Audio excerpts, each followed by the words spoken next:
반갑습니다. 잘 들리세요?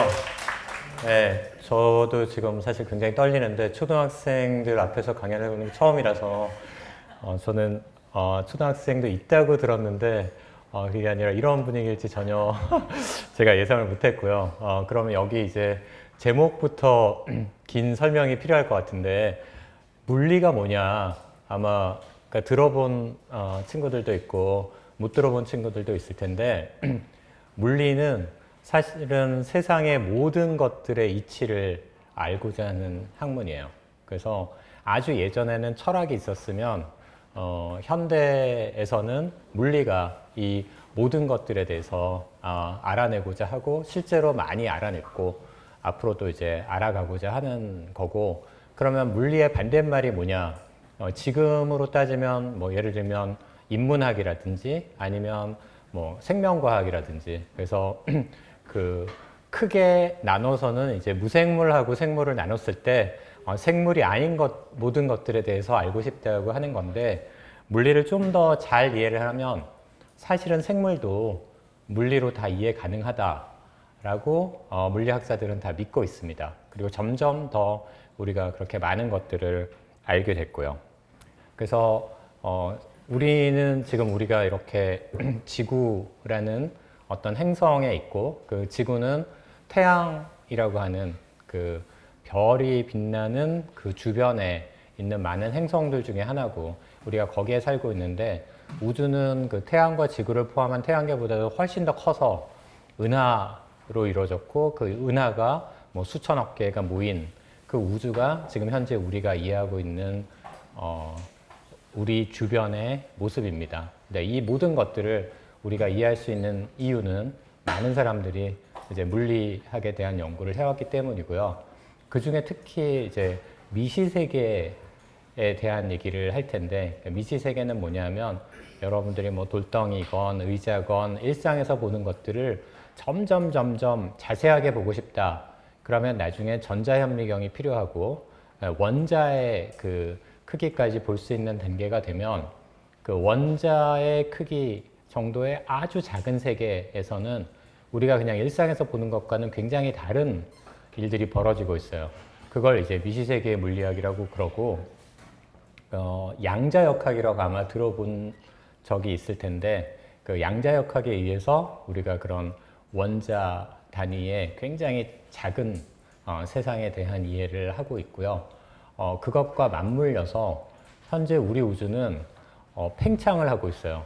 별들을 자세히 관찰을 하면 얘가 어제 나로부터의 거리보다 오늘 더 멀리 있고 내일 더 멀리 있을 거예요. 그래서 모든 별들은 서로 이제 멀어져 가고 있는데, 그렇다는 얘기는 내가 아주 우주 초기가 어땠을까를 살펴보면 점점 모든 게 가까웠겠죠.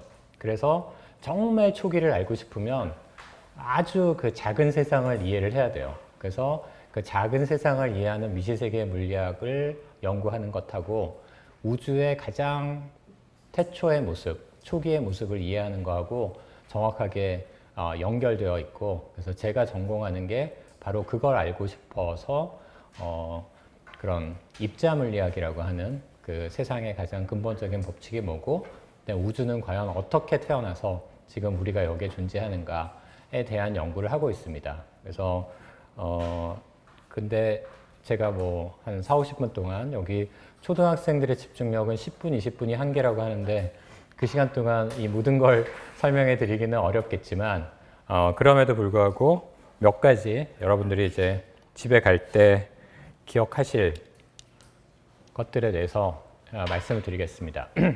오스카 와일드라고 하는 아일랜드의 유명한 시인이 있습니다. 이 사람은 사실은 명언 제조기로 유명한데요. 그러니까 이분이 한 얘기는 교육은 참으로 훌륭한 것이다. 아마 여기 이렇게 이런 강연을 들으러 비바람을 뚫고 이렇게 굳은 날씨에도 여기까지 오신 분들이 참 대단한데, 그러나 때로는 우리들 스스로 가치 있다고 깨달은 것들은 교육을 통해서 깨우쳐진 것이 아니라는 걸 명심해 두는 게 좋다. 이게 무슨 얘기냐면 제가 오늘 말씀드릴 주제들은 사실은 누구나 그냥 깊이 생각해 본다면 어느 날 한 번쯤은 질문해 볼 수 있었던 주제들이에요.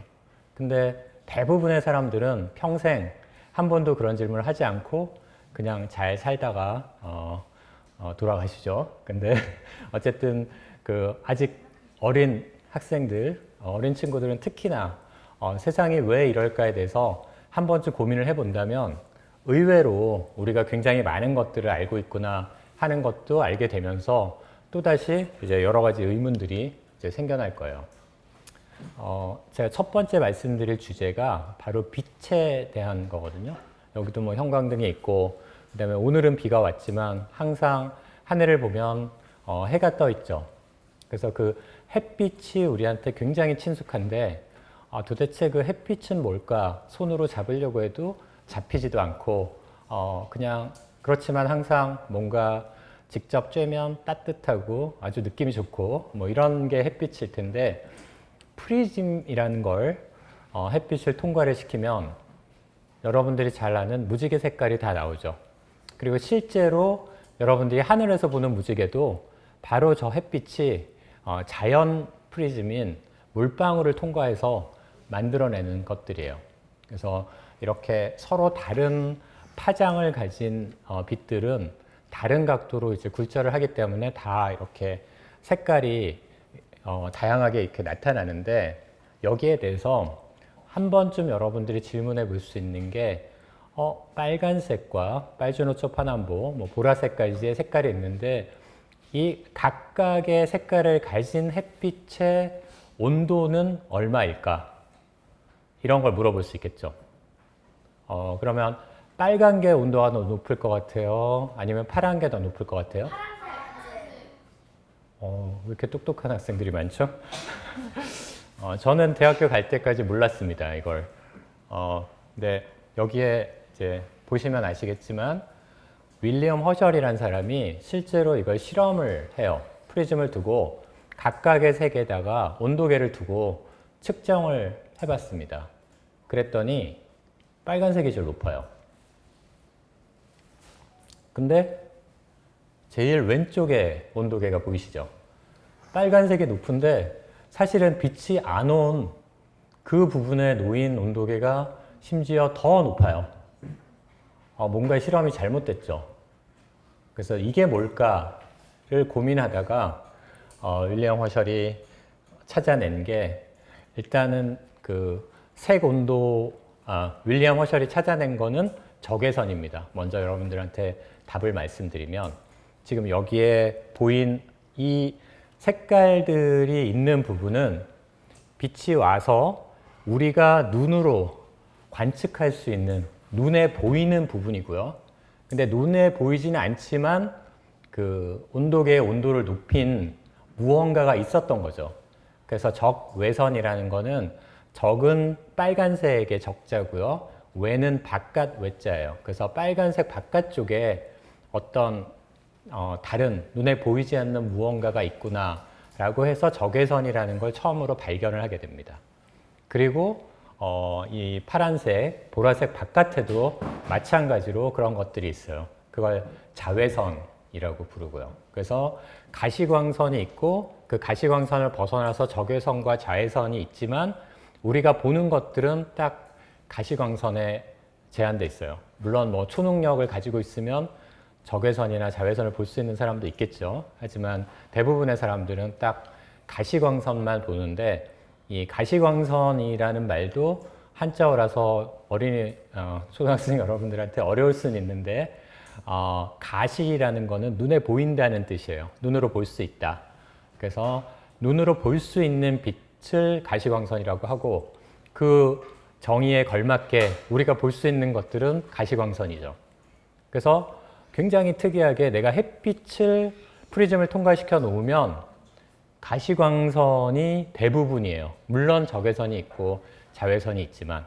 그래서 일단 이런 거를 염두에 두고서 색 온도라는 걸 이제 다시 질문을 할 수가 있는데 제가 그냥 실험을 했다고 했어요. 프리즘을 두고 빛을 쪼개서 색깔별로 온도계를 놓고 쟀더니 적외선이 온도가 제일 높아요. 그러면 이게 과연 색을 띤 빛의 온도를 잰 것일까?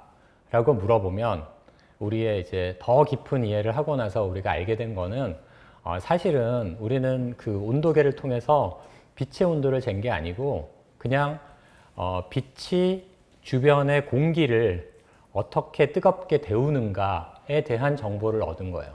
그래서 적외선은 실제로 빛의 직접적인 온도로 따지면 제일 낮은 거지만 그럼에도 불구하고 이렇게 공기 분자를 이렇게 들뜨게 하는 데는 가장 효율적이기 때문에 적외선에 해당하는 온도가 가장 높이 올라갔던 거예요. 그래서 그 질문을 이제 살짝 바꿔서 그러면 진정한 색을 띤 빛의 온도는 무엇인가는 우리가 어떻게 알 수 있을까 하면 돌을 데우면 약간 붉어지죠. 그 다음에 여러분들이 지금은 보기 힘들 텐데 텅스텐 전구 같은 거를 보면 약간 뭐 주황색 혹은 빨간색 이렇게 빛이 나요. 근데 이게 더 밝아지면 약간 하얀색 빛이 나고 그 다음에 극단적으로 밝으면 푸른색 빛이 나요. 네, 이거는 이제 철 같은 거를 재련하는 과정에서, 그러니까 뭐 포항제철 같은 데서 그걸 뜨겁게 데우면 쭉 나타나기 시작하는 그 패턴이에요. 그래서 여기서 보시면 제일 이 부분이 사실은 온도가 제일 낮은 거고요.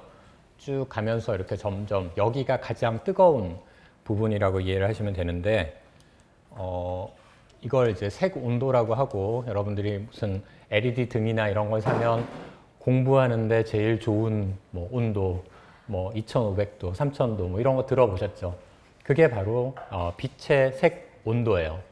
근데 이 빛의 색 온도는 여기에 보시면 뭐 전구, 우리가 잘 알고 있는 전구가 한 3000도, 그 다음에 온백색이 한 4500도, 주백색이 한 5500도, 그 다음에 주광색이라고 하는, 그러니까 이거는 거의 이제 푸른 빛이 도는 게 6000, 7000도가 됩니다. 그래서 6000, 7000도에 올라가면 왠지 느낌이 싸늘하고 굉장히 정서적으로 불안해질 수도 있는 그런, 그러니까 사람들은 이제 그런 걸 느끼는데, 왜 햇빛은 하필이면, 아니 운이 좋게도 딱 우리가 볼 수 있는 그 가시광선일까가 궁금하죠.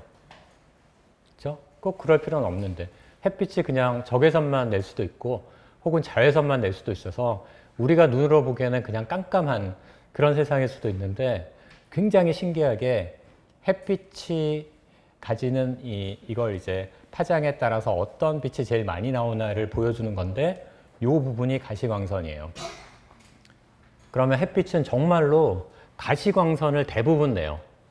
그리고 아까 그 실험에서 나온 일부 자외선과 일부 적외선, 뭐 원적외선도 있지만 굉장히 소량이에요. 대부분이 가시광선이에요. 이거는 굉장히 흥미로운 질문이죠. 하나님을 믿으시나요? 네. 그런 제일 쉬운 대답은 거기서 찾을 수 있죠. 당연히 우리를 위해서 세상은 이렇게 만들어진 거다. 근데 과학이 발전해 온 거는 이제 그렇지는 않고요. 이렇게 다양한 빛들이 실제로 우리가 가시광선이라고 했지만 그 다음에 새롭게 발견한 여기에, 그러니까 가시광선 말고 자외선, 적외선, 마이크로파, 라디오파, 엑스레이, 감마선, 이런 다 다른 그 상황에서 들어보셨을 텐데, 그런 모든 것들이 정확히 동일한 물리량이고 파장만 다른 거예요. 그래서 우리가 눈으로 보는 빛이랑 거의 똑같은데 파장이 아주 길면 라디오파 아니면은 뭐 마이크로파 이렇게 부르고, 파장이 아주 짧으면 감마선 뭐 이렇게 불러요. 그래서 그 모든 것들이 정확히 동일한 것들을 느리거나 줄인 거라는 게 굉장히 놀라운 건데, 그런 상황 속에서 우리는 왜 가시광선을 볼까? 여기에 대한 대답은 아까 철을 재련한 것처럼 내가 어떤 물체를 에너지를 줘서 계속 가열을 하면 걔는 그 받은 에너지를 빛을 내면서 방출을 해요. 근데 내 온도가 얼마냐에 따라서 어떤 특정한 파장의 빛을 제일 많이 내게 되는데, 온도가 높을수록 짧은 파장을 가진 빛을 많이 방출해요. 근데 태양은 그 수소 기체들이 막 뭉치고 뭉쳐서 만들어진 별인데, 여기서 중요한 거는 태양의 표면 온도예요. 그러니까 가운데 태양의 중심부는 굉장히 뜨겁고 그 다음에 이렇게 바깥으로 오면 올수록 조금 더 이제 온도가 내려가긴 하는데, 그리고 태양의 표면이라는 게 뭐 딱 여기가 표면이야 하고 이렇게 맨질맨질하냐 하면 그렇진 않아요. 여러분들이 상상하면 그냥 구름이 있을 때 어디가 구름의 경계냐를 가까이서는 파악하기 굉장히 어렵죠. 하지만 멀리서는 저기 구름이 있구나를 볼 수 있듯이 태양의 표면도 그런 걸로 이해를 하면 되는데, 근데 그 표면 온도가 한 6,000도 정도가 돼요. 근데 이 6,000도면 딱 가시광선의 빛을 가장 많이 방출하는 그런 온도예요. 그래서 우리는 왜 가시광선을 볼까 하면, 만약에 내가 이 물리 법칙을 이해하고 그 다음에 진화론을 믿는다면 실제로는 이 태양계 주변에 사는 생명체는 이 태양이 방출하는 그 가시광선 영역의 빛을 잘 볼 수 있어야 진화에 유리하겠죠. 그러니까 이 태양계에서 생겨난 생명체들은 아주 당연히 가시광선을 어떻게든 볼 수 있게 진화를 했을 거다라고 우리가 추측할 수 있어요. 근데 물론 뭐 가시광선이 아니라 자외선을 검출하는 곤충도 있고, 그 다음에 적외선을 감지하는 뭐 식물들도 있고 하지만 대부분의 대부분의 에너지를 차지하는 가시광선을 뭐 우리를 포함해서 다른 생명체들도 마찬가지죠. 가시광선을 잘 볼 수 있는 거는 어떤 면에서는 굉장히 당연해요.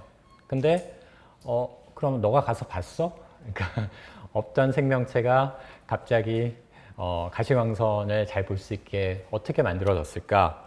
이건 굉장히 어려운 질문이긴 한데, 뭐 내가 가상의 실험을 한다면 만약에 태양의 표면 온도를 바꾸면, 그래서 뭐 3,000도로 바꿨다 혹은 10,000도로 바꿨다, 그러면 거기에 따라서 뭔가 가시광선이 아니라 적외선이나 자외선을 잘 보는 그런 생명체가 탄생할까, 이런 실험을 해볼 수가 있겠죠. 하지만 우리는 지금 그런 여건이 갖춰져 있지는 않기 때문에 우리 지구 안에서의 역사를 가지고 얘기를 해야 되는데, 제가 뭐 관심 있는 분들한테 하나 추천을 하자면 눈의 탄생이라고 하는 이제 재밌는 책이 몇 년 전에 나왔는데, 저도 똑같이 이렇게 생각은 하고 있었지만 이걸 굉장히 구체적으로 이제 자료를 가지고 그 이론을 완성한 책이에요. 그러니까 뭐냐면 지구의 나이는 한 45억 년 정도 됐어요. 근데 지구에서 생명체가 태어난 거는 거의 지구가 생기고 나자마자예요. 몇 억 년 안 지나서. 그래서 거의 40억 년, 45억 년 이렇게 됐다고 보는데, 그 45억 년의 역사 중에서 한 90%에 해당하는 40억 년은 모든 생명체들이 맹인이었다고 생각하면 돼요. 그 빛을 볼 수 없었어요. 그래서 삼엽충 같은 거 아시죠? 그냥 이렇게 벌레 같은 건데 기어다녀요. 기어다니면서 더듬이로 뭔가가 있구나 라고 그걸 인지하면 다시 이제 싸우거나 도망가거나 뭐 이렇게 했을 거예요. 여러분도 마찬가지로 갑자기 내가 볼 수 없게 된다면, 내가 다른 세상을 인지할 수 있는 방법은 직접 움직여서 여기가 뭐가 있는지 더듬거나, 아니면 공기의 흐름에 의해서 바람이 부는구나 이런 걸 느끼는 방법밖에 없을 거예요. 생명체가 그런 형태로 생존을 해야 된다면 굉장히 느리게 움직여요. 내가 빨리 움직일 수가 없죠. 여기에 뭐가 있는지 모르기 때문에. 근데 그러던 중에 이 5억 년 전에 이거를 생명의 진화에서는 캄브리아 대폭발이라고 하는데, 이 5억 년 전에 갑자기 어마어마하게 많은 종이 나타났어요. 여기 이 그림이 의미하는 게 처음에 지구가 생기고 쭉 오다가 여기 5억 년 전이 요 정도예요. 그러니까 이 45억 년부터 5억 년까지는 거의 요거밖에 없었어요. 근데 5억 년 전이 되면서 굉장히 다양한 생명의 종이 출현을 하게 되는데, 이거에 대한 설명이 만약에 어떤 생명체가 이제 빛을 감지할 수 있게 됐어요. 그러면 저기 저 기어다니는 먹잇감이 있네 하고 막 가서 잡아먹겠죠. 다 그 먹잇감들은 아무것도 보지 못하면 굉장히 쉽게 잡아먹겠죠. 그러면 그렇게 보지 못하는 먹잇감들은 다 멸종하겠죠. 그러니까 먹잇감들도 뭔가 볼 수 있는 놈들이 살아남을 거예요. 그러면 서로 경쟁이 되겠죠. 뭔가 먹이를 찾고 그 다음에 그 먹잇감이 될 수 있는 것들은 혹시 나를 위협하는 뭐가 있나를 또 볼 수 있고, 그러면서 어마어마하게 빠른 진화가 가속이 됐다는 내용이 담겨 있는 책이에요. 이거를 이제 캄브리아 대폭발이라 그러고, 근데 여러분들이 그냥 생각할 거는 모든 게 그냥 생명이 처음부터 우리의 눈과 동일한 어떤 걸 가지고 있을 거야 라고 생각하면 큰 오산인 게, 지구상에는 굉장히 다양한 생명체들이 있고요.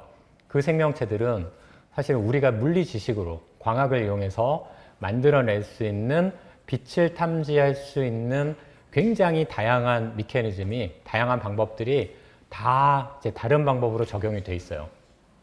그래서 또 다른 의미에서 이렇게 생명체의 진화가 이루어졌겠구나를 우리가 유추할 수 있게 해주는 그런 좋은 사례예요. 그래서 다시 한번 말씀드리면, 그러면 만약에 별의 표면 온도가 태양의 표면 온도가 달랐다면 어땠을까를 물어보면, 지금 현재 그 가시광선은 뭐 한 0.5 마이크로미터 내외예요. 그러니까 파장이. 근데 그거보다 뭐 예를 들면 표면 온도가 한 5분의 1, 6분의 1 작았으면, 1000도였다면 얘는 그냥 약간 불그스름해지는 그런 별이었을 거예요. 근데 걔가 내는 빛의 대부분은 적외선이에요. 적외선. 그래서 파장이 한 대여섯 배 더 긴 3 마이크로미터 정도의 파장을 가진 그런 빛들을 낼 테고, 거기서 만약에 생명체가 진화를 했어야 된다면 아마도 그 적외선을 더 잘 탐지하는 생명체가 생존에 유리했겠죠. 마찬가지로 만도였다면 훨씬 짧은 자외선을 잘 볼 수 있는 게 유리할 테고, 근데 뭐 자외선이나 혹은 이보다 더 짧은 파장을 가진 빛을 내게 되면 사실은 우리가 알고 있는 이런 분자들이 다 파괴가 돼요. 에너지가 너무 높아서.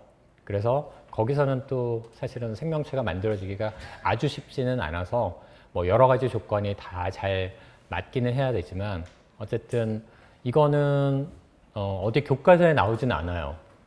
근데 저는 이게 굉장히 흥미롭다고 생각을 했고, 근데 제 생각을 뒷받침해 줄 어떤 증거 자료가 존재하지 않았는데, 다행히도 아까 보셨던 그 눈의 탄생이라는 그 책이 굉장히 구체적으로 여러 사례들을 얘기해 주고 있기 때문에 여러분들과 이런 지식을 공유를 하기로 했고, 그리고 한 가지 더 뭐 여러분들이 알고 가셨으면 좋을 추가 상식을 말씀드리자면, 별의 표면 온도가, 태양의 표면 온도가 6000도라고 했어요.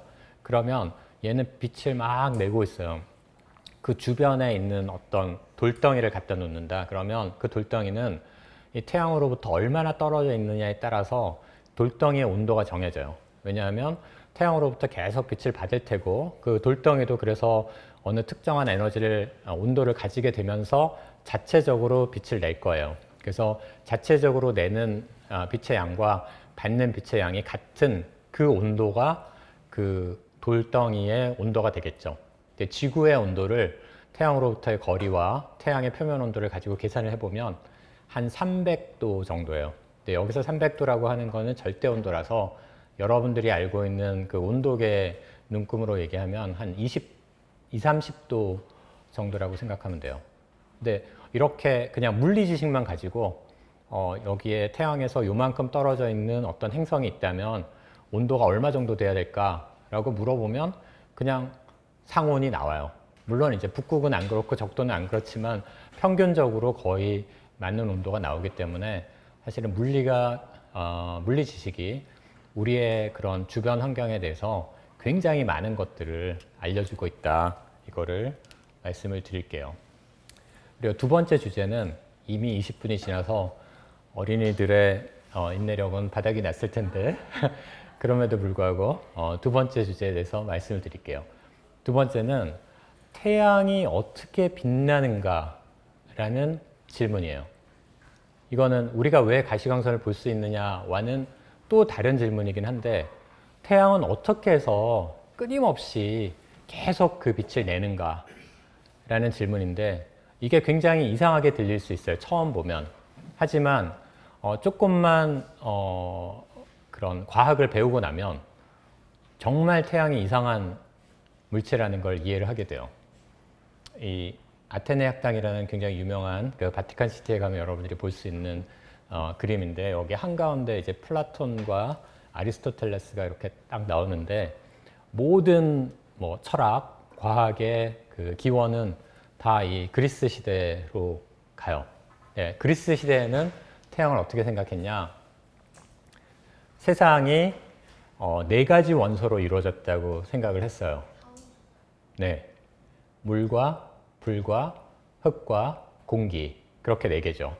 그래서 그 네 개를 여기에 자 흙이 있고 그 위에 물이 있고 그 위에 공기가 있고 불은 공기보다도 더 위로 가고 이렇게 층이 지는 구조로 모든 세상의 모든 것들은 이 네 가지 원소로 이루어졌다고 생각을 했는데 태양을 봤더니 이 네 개 중에 뭘까? 아무것도 아니에요. 그래서 제5의 원소라고 불렀어요. 그러니까 저 천상에는 지구상에서 우리가 보지 못하는 제5의 원소가 있다라고 그리스 사람들은 생각했어요. 그러면 그 제5의 원소는 지구에 있는 원소와는 완전히 다른 것들이기 때문에 끊임없이 빛날 수 있다. 뭐 우리가 모르는 건데 뭐 뭔들 안 되겠어요. 그렇게 생각을 했는데 자세히 태양을 보니까 흑점, 플레어, 홍염이라고 하는 마치 이제 뭔가가 불탈 때 이렇게 막 그 불꽃 같은 것들이 보이기 시작하는 거예요. 아, 이거는 그냥 변함없이 늘 있는 그 제5의 원소와는 다른 무언가로 보인다. 의심을 하기 시작했죠. 근데 그 의심이 더 가서 어느 날 그 전까지는 하나도 존재하지 않았던 별이 갑자기 생겨난 걸 관찰을 했어요. 이거를 신성이라고 하는데 노바라고 알죠. 여러분들 슈퍼노바 요새 유행하는 노래인데 그 슈퍼노바가 초신성이에요. 그러니까 신성은 새롭게 태어난 별이고 초신성은 그 중에 굉장히 큰 별을 나타내는데 이런 노바나 슈퍼노바를 관찰하게 되면서 아 어쩌면 제5의 원소가 처음부터 거기 있었던 게 아닐 수도 있겠다. 그러면 우리가 지금 지구상에서 알고 있는 물질로 태양이 이루어졌다고 생각해보고 어떻게 그러면 빛을 낼 수 있을지를 한번 고민해보자 라고 아까 얘기했고 했더니 그러면 이제 가장 크게 문제가 되는 게 뭐냐면 에너지 보존 법칙이에요. 그러니까 에너지는 없던 데서 뭐가 만들어질 수 없어요. 여러분들이 뭐 핸드폰을 충전하고 할 때 충전기가 있지만 그거는 저 플러그를 꽂아서 전기 에너지로부터 얻는 거죠. 그리고 그 전기 에너지는 뭐 수력 발전소건 화력 발전소건 발전소에서 만드는 거고 그리고 지구의 모든 에너지는 궁극적으로는 태양에서 와요. 그 태양 빛을 받아서 에너지가 생긴다고 보면 되는데 그럼 그 태양 에너지는 도대체 어디서 오는 거냐? 당연히 물어볼 수 있죠. 이 태양 에너지는 어마어마한 게 이 태양은 지구에만 빛을 쏘는 게 아니에요. 사방으로 매초 어마어마한 에너지를 내뿜기 때문에 태양으로부터 뭐 1억 5천만 킬로미터 떨어진 지구에까지 이 정도의 햇빛이 오는 거기 때문에 태양이 매초 방출하는 에너지는 어마어마해요. 근데 이 에너지를 거꾸로 가지고 이제 추산을 하면 태양이 만약에 어떤 이유인지는 모르지만 굉장히 달궈진 돌덩이 같은 거라고 생각해 봅시다. 처음에 뭔가 전지전능한 조물주가 있어서 태양을 굉장히 뜨겁게 만들어 놨어요. 그러면 걔가 식으면서 빛을 내겠죠. 그래서 그런 상황을 생각해 보면 매년 1도씩 온도가 내려가야 돼요. 근데 이게 1도씩 내려가는 게 어떤 의미냐면 한 2000년 전만 가면 온도가 2000도 이상이 태양 표면 온도가 2000도 더 높아야 돼요. 아까 6000도라고 했죠. 그럼 8000도가 되고 그럼 아까 지구는 300도라고 했죠. 400도가 돼야 돼요. 그렇게 400도의 지구는 그 여러분들이 아는 온도로는 123도예요. 그러니까 그냥 바다가 펄펄 끓고 있어야 되는. 그래서 기원전에 바다가 펄펄 끓었냐? 우리는 뭐 성경책을 비롯해서 많은 그 역사 문헌에서 그렇지 않다는 걸 알고 있죠. 그래서 이 제안은 틀렸어요. 그러면 그냥 태양이 석유나 석탄 덩어리는 아닐까? 그러면 불 붙였으면 뭐 잘 탈 테니까. 근데 이것도 해보면, 계산을 해보면 기껏 해봐야 수천 년밖에 수명이 안 돼요. 태양 정도의 크기를 가지고. 그래서 뭔가가 크게 잘못됐다는 걸 알아요. 그 다음에 생각할 수 있는 건 중력 에너지인데, 이 중력 에너지는 많이들 무시하지만, 중력 에너지가 뭐냐면 저 끝에서 돌덩이 하나를 놔요. 그리고 여기에 이제 굉장히 큰 뭐 물체가 있어서 얘가 점점 잡아당기니까 가까이 오면 계속 가속을 하다가 나중에는 어마어마한 속도를 얻게 돼요. 그래서 뭐 운석 같은 게 가끔 지구로 떨어질 때 엄청난 불덩이를 일으키고 하는 게 그 속력이 굉장히 커져서 그런 건데, 그래서 거기에 의해서도 굉장히 큰 에너지를 얻을 수는 있는데, 근데 태양의 그 빛 정도를 내려면 태양을 향해서 어마어마한 운석 덩어리가 계속 쏟아지고 있어야 돼요. 근데 우리가 태양을 관찰한 바에 의하면 태양을 향해서 그렇게 쏟아지는 운석은 없어요. 그러니까 이것도 잘못됐어요. 그래서 그 다음에 생각할 수 있는 건 태양 자체가 이렇게 쪼그라들면서 거기서 나오는 중력 에너지로 빛을 내는 거다라고 1년에 한 수십 미터씩 수축하면, 이 경우는 수천만 년까지는 가능하다는 거를 19세기의 가장 저명한 물리학자가 계산해서 밝혔어요. 그러니까 이 사람은 그걸로 이제 학자로서의 명성을 얻고 했는데, 이게 그 켈빈경이에요. 그러니까 영국의 켈빈경인데, 물리학 지식에 따르면 태양은 3천만 년 이상의 수명을 가질 수는 없다라고 선언을 했어요. 근데 그 동시대에 누가 있었냐면 찰스 다윈이 있었어요. 찰스 다윈은 진화론을 제안해서, 지금은 이제 한 150년 지나서 다 굉장히 검증이 잘 된 이론으로 알려져 있지만, 초창기에는 굉장히 논란거리가 된 이론인데, 진화론은 그 아이디어를 뭐 갈라파고스 섬이나 여러 가지 이제 여행을 하면서 본인이 완성한 이론인데, 이게 맞으려면 최소한 몇 억 년 이상의 시간은 필요해요. 생명이 진화하기 위해서.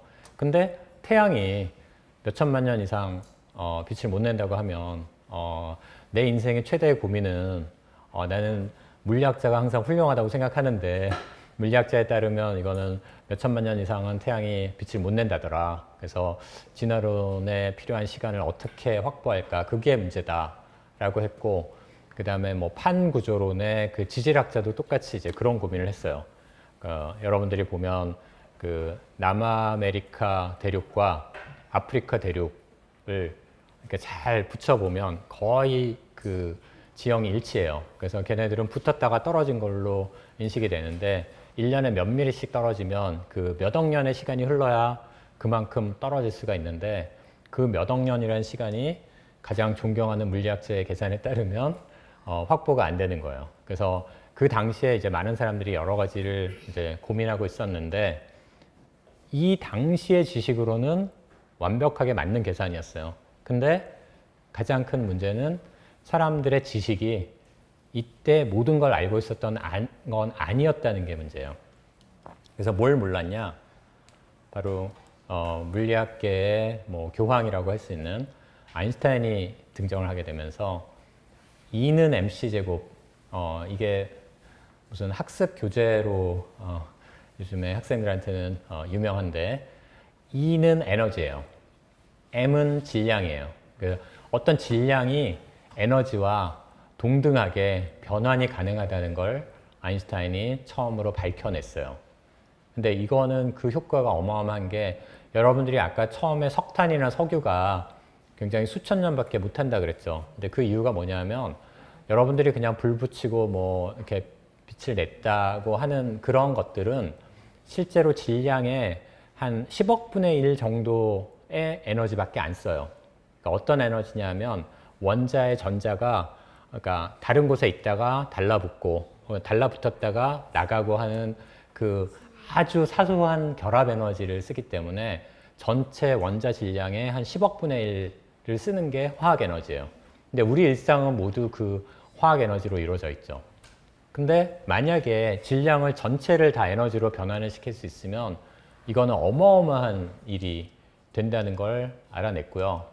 빛의 속도에 대해서는 넘어가고, 에너지가 질량과 동가인데 1g의 에너지는 250억 와트시에 해당해서 우리나라에서 쓰는 전력 전체량을, 만약에 내가 질량을 에너지로 바꿀 수 있다면 20kg만 있으면, 그래서 그 질량을 다 에너지로 바꿀 수 있으면 우리나라 전체 전력 소모량을 다 커버할 수 있어요. 그래서 이 질량을 에너지로 변환하는 걸 어마어마하게 큰 건데, 불행히도 우리는 이 변환은 하지 못해요. 왜냐하면 질량을 에너지로 변환을 하려면 우리가 알고 있는 원자에 대해서, 우리가 알고 있는 어떤 입자에 대해서 반입자가 있어야 되고, 그 입자와 반입자가 만났을 때만 그 전체가 다 에너지로 변환이 되는데, 우리 주변에는 반입자가 없어요.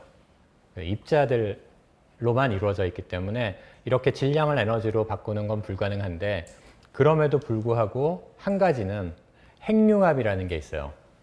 이게 뭐냐면 핵을, 그러니까 수소 원자 4개를 내가 묶어 놓으면, 얘네들을 잘 합쳐 놓으면 헬륨 원자핵이 될 수가 있어요. 중성자 2개와 양성자 2개로 이루어진 헬륨 원자핵이 될 수 있는데, 이 과정에서 헬륨 원자핵의 질량이 요거 4개 합한 것보다 한 1% 작아요. 그럼 아까 10억 분의 1이 화학 에너지라고 했는데, 이거는 지금 100분의 1로 어마어마하게 커진 거죠. 그래서 이 에너지를 우리가 활용할 수 있으면 굉장히 많은 것들을 할 수 있고, 이게 지금도 뭐 얘기가 나오는 이터 사업이니 이런 것들로 인류의 미래 에너지를 찾고자 하는 노력이에요.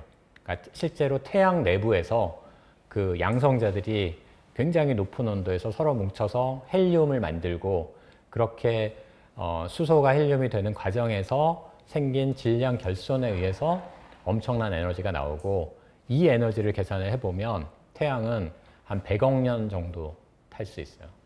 그래서 비로소 우리가 태양이 왜 이렇게 빛나는지를, 그리고 왜 이렇게 오랫동안 빛나는지를 이해할 수 있어요.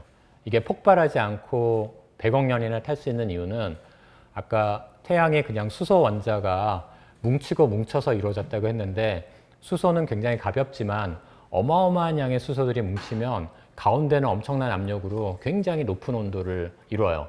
그러면 핵융합이 일어나는데, 핵융합이 일어나면 거기서 에너지가 나오기 때문에 다시 수소를 좀 밀어내요.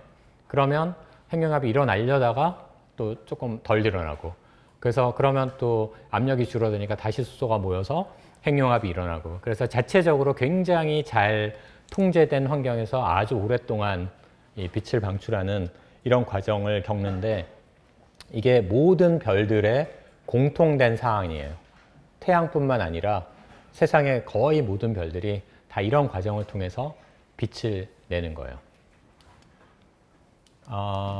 지금 벌써 40분. 근데 도대체 그러면 태양이 수소로 이루어졌다는 걸 어떻게 아냐? 가봤어? 당연히 의심할 수 있죠. 근데 우리는 원자의 지문이라고 하는 걸 가지고 있어요. 그러니까 빛의 스펙트럼을 이렇게 잘 보면, 만약에 수소 원자가 있으면 수소 원자는 굉장히 특정한 파장의 빛만 흡수하고 방출하기 때문에 딱 지문을 남겨요. 수소는 여기, 여기, 여기. 그 다음에 뭐 헬륨은 여기, 여기.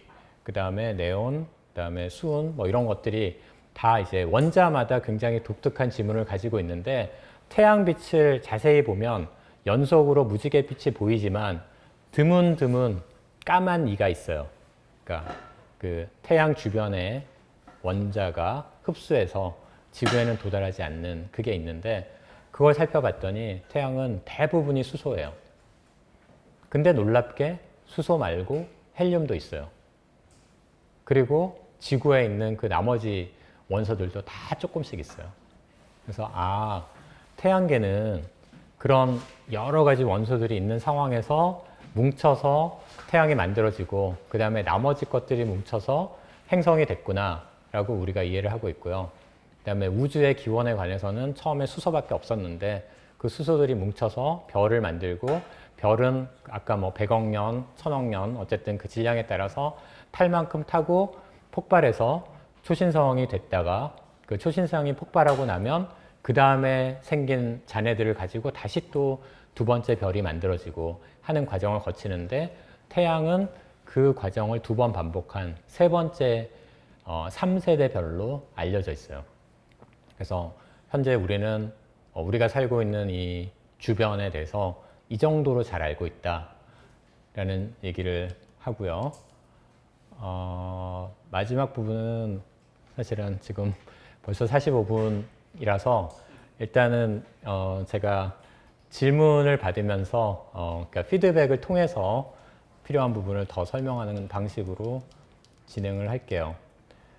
마지막에 이렇게 하려던 얘기는 뭐냐면 현재 우리 우주가 그러니까 사실은 우리가 이 세상에 대해서 굉장히 많은 걸 이해하고 있는데 동시에 또 굉장히 많은 미스테리가 새롭게 생겨났어요. 그래서 이해 못하고 있는 게 소위 말하는 암흑 에너지라는 거의 존재예요. 이거는 이제 모든 이론 물리학자들을 괴롭히는 건데 암흑 에너지가 없었으면 세상이 우주가 깔끔했을 텐데 굉장히 이상한 방식으로 있는데 이걸 어떻게 이해할 거냐 이게 현재 물리학자들의 고민이고 근데 이게 정말 물리가 답할 수 있는 질문일까 아닐까에 대해서 많은 사람들이 어쩌면 이거는 그런 환경적인 변수일 수도 있겠다.